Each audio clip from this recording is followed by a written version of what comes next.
हरे कृष्णा सज्जनों, मेरा नाम साधना है और मैं उत्तराखंड के केदार घाटी से हूँ। सज्जनों, मैं अपने साथ हुई भगवान की लीलाओं का अनुभव आपके साथ साझा करती हूँ।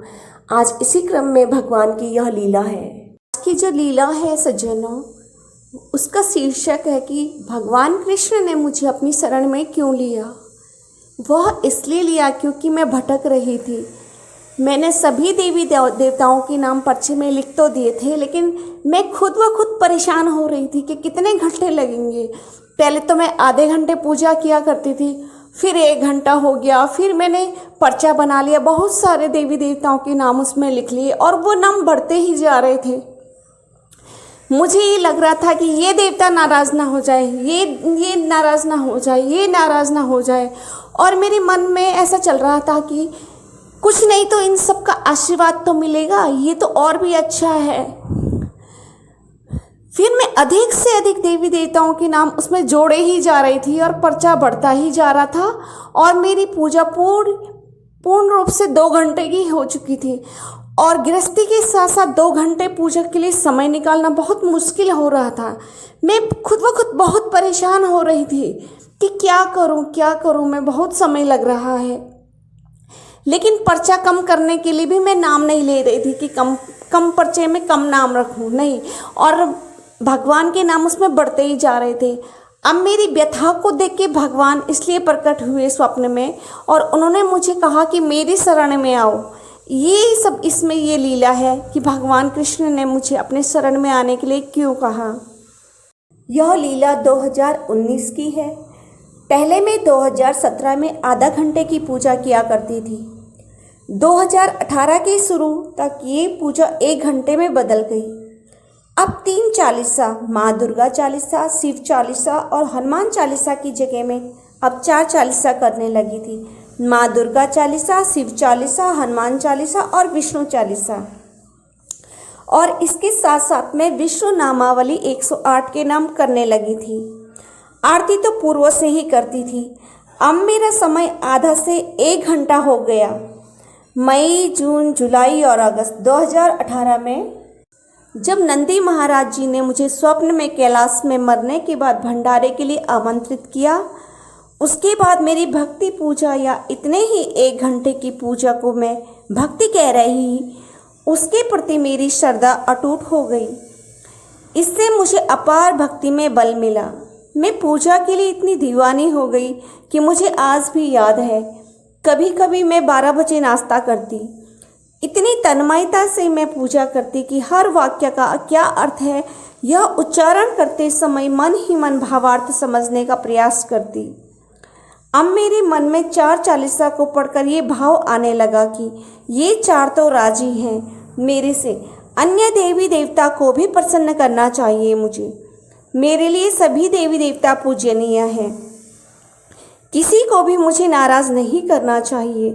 उन्होंने भी मेरा क्या बिगाड़ा है, कुछ और न सही मुझे आशीर्वाद तो देंगे। और मेरे दिमाग में ऐसा भी आया कि जो यमराज जी हैं, यदि मैं उनकी भी पूजा करूं तो मरने के बाद यमराज जी के दूत मुझे कम से कम नखों से घसीट कर तो नहीं ले जाएंगे। इस प्रकार मैंने लगभग 90 से 100 देवी देवताओं के नाम एकत्र कर उनका 4 या 5 पेजों की नामावली तैयार की। हर नाम के आगे नमः लिखकर मैं अब उच्चारण करती। इस प्रकार मात्र 1 घंटा मुझे पर्चे में लिखी नामावली में लग जाता और 1 घंटा पूर्व की पूजा में। इस प्रकार 2 घंटे सुबह 10 से 12 या कभी 9 से 11 बजे तक करती।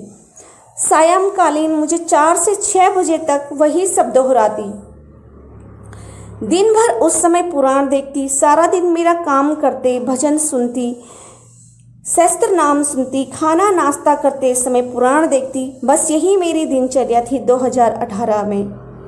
2019 के आते आते जीवन की विषम परिस्थितियों ने मुझे तोड़ कर रख दिया था। जीवन के कुछ उतार चढ़ाव आ जाते हैं। ऐसे में मैं सोच रही थी कि पूजा में मन नहीं लग रहा है। अब जहाँ रूम लिया था वहाँ तब तक पूजा घर नहीं बनाया था। यही टेंशन कर रही थी मैं कि अब कुछ समय बाद जैसे ही स्वास्थ्य सही होगा, मैं किडनी पेशेंट हूँ, इसलिए बार बार मुझे यूरिन पास की दिक्कत थी। तब मैं पूजा आरंभ करूंगी, सोचा बाद में, जब सही स्वास्थ्य हो जाएगा थोड़ा सा। लेकिन अब मैं 4 पर्चा सब 2 घंटे तक परेशान होने लग गई। पूजा में 1 घंटे से अधिक लगने से मेरी दिनचर्या अस्त व्यस्त होने लगी। मैं मैनेज नहीं कर पा रही थी। अतः समय की अल्पता को ध्यान में रखकर मैं चिंतित थी कि क्या करूं और क्या ना करूं। उन दिनों में spiritual and natural technical world की भक्तिमयी कहानियां सुना करती थी। एक बार मैंने पहली बार किसी कहानी के छायांकन में तामई रंग की कृष्ण जी की मूर्ति को देखा, जो कि मेरे मन को भाई। किसको मालूम था कि ये होगा। हुआ क्या कि रात को एक पहाड़ी पर स्वप्न में मेरी यही मूर्ति आई। पहले तो आधार से ऊपर की ओर दर्शन देती चली गई, अंत में मुकुट तक दिखाकर रुक गई। फिर मैं सपने में खुद को खाई में खड़ी देख रही थी। फिर इस मूर्ति के होंठ चलने लगे, कहने लगे, तुम मेरी शरण में आओ, मैं तुम्हारी सारी मनोकामना पूर्ण करूंगा। ये शब्द थे। इस बार स्वामी जी ने कहा, तुम अपने मम्मी पापा का मिलने के लिए जा रही हो, वहीं मंदिर के बगल में रूम ले लेना 1 रात के लिए। अगले दिन अपना नंबर आएगा तो मंदिर से जो जानकारी चाहिए वो पूछकर घर बस में बैठकर आ जाना। मैंने ऐसे ही किया। भाग्यवश मेरा नंबर भी दिन तक आ गया। मैंने निश्चय कर रखा था कि दीपक भैया के सामने जब बैठूंगी तो पूर्व की तरह चुप रहूंगी।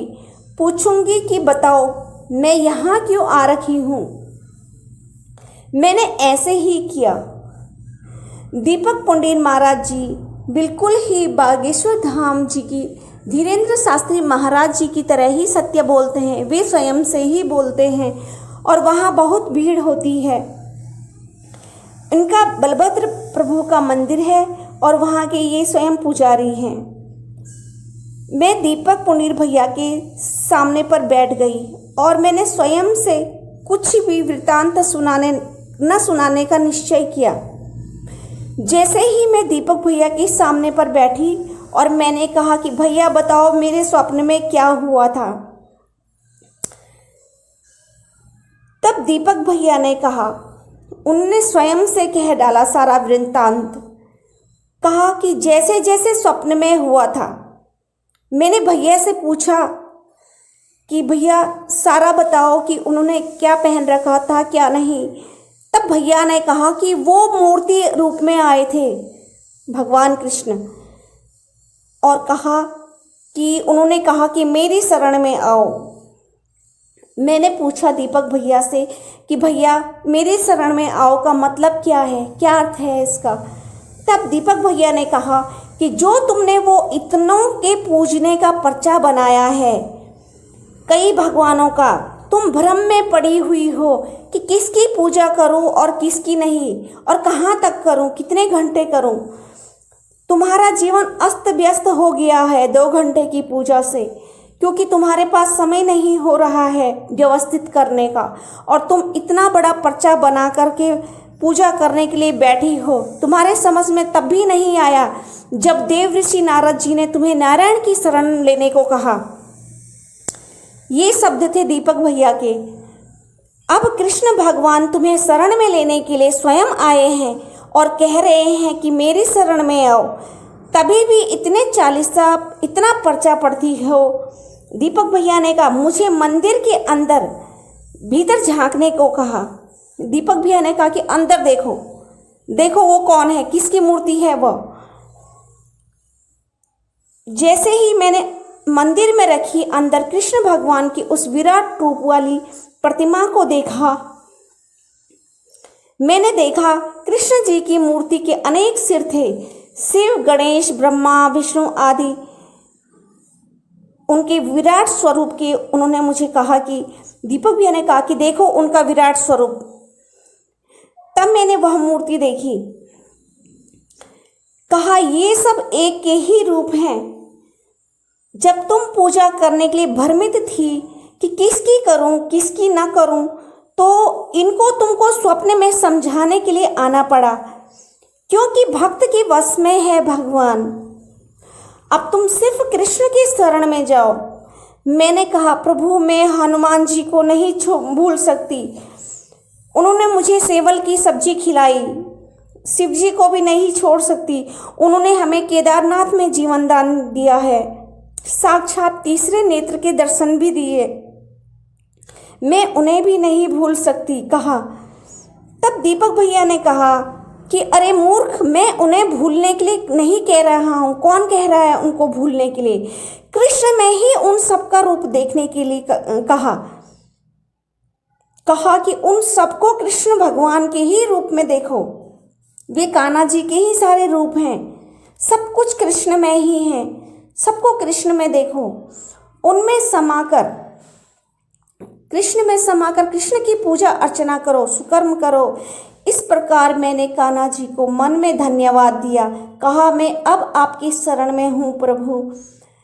प्रभु आप में ही मैं सबको देखूंगी, आपके ही सब रूप मानकर सबकी पूजा करूंगी। आज भी मैं सूर्य देव को जल चढ़ाती हूँ, शनि, हनुमान जी, शिव, गणेश, नंदी, लक्ष्मी, दुर्गा, काली, सरस्वती, 9 रूप दुर्गा, भैरव, अर्जुन, भीष्म, बलराम जी, शेषनाग, विष्णु जी, माँ द्रौपदी, नागराज और कुंजापुरी, मनसा, चंडी, गौरी, विठल दास, चंद्रबदनी, पृथ्वी, आकाश, नारद जी, गंगा, जमुना, गंडकी, तुलसी, जय विजय, राधा, विशाखा, ललिता, भगवती, रुक्मणी, सत्यभामा, जामवंती, 16,108 आदि, बद्री, नर नारायण, राम, भरत, लक्ष्मण, शत्रुघ्न, प्रभु, दशरथ, माँ कौशल, कीर्ति, विश्वभानु, जनक, सुनैना, जो कि माता सीता का नाम है, ज्वाला, रेणुका, परशुराम, चंदग्नि, इंद्र प्रभु जी, वामन अवतार इत्यादि, अग्निदेव, इन सब का नाम मैं आज भी लेती हूँ पूजा करते समय और इनको प्रणाम करती हूँ। इनको मैं रोज ही इन 108 नामावली के बाद इनका नाम लेती हूँ। इन सबको मैं कान्हा जी के ही रूप में पूजती हूँ।